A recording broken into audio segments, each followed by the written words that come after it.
l'initiative de la charte de la laïcité, elle vient d'abord, il faut rappeler les événements. Les événements, ce sont les attentats de début janvier. Et puis à ce moment-là, on s'est posé la question avec les ministres de tutelle, avec le conseil d'administration, avec l'ensemble des CAF, on s'est posé la question de la promotion des valeurs de la République.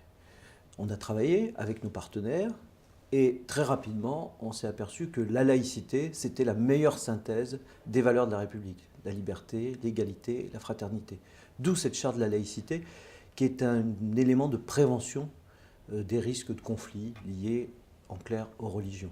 Alors cette charte, elle véhicule évidemment l'ensemble des valeurs de la République, la liberté de conscience, la liberté de religion, la liberté de culte, l'égalité, c'est-à-dire qu'aucune religion ne peut être considérée comme supérieure à une autre, et donc vouloir imposer son point de vue aux autres religions ou aux autres convictions.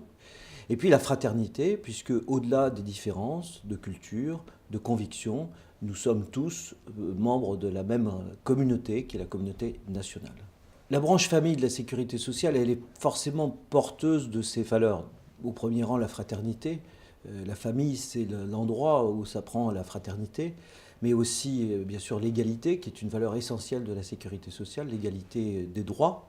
Et puis, bien sûr, la liberté, puisque la liberté, c'est aussi sur cette valeur que s'est fondée la sécurité sociale en 1945. Alors, la charte s'adresse à la fois aux CAF et à leurs partenaires.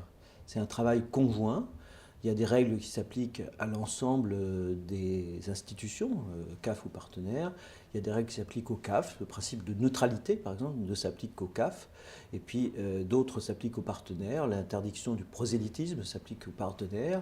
Mais surtout, la charte, elle est orientée vers les allocataires. C'est-à-dire de pouvoir permettre aux allocataires de bénéficier de la garantie de la liberté religieuse, mais en même temps de leur rappeler que cette liberté ne doit pas contrevenir à la liberté des autres. La liberté de chacun s'arrête où commence la liberté de l'autre.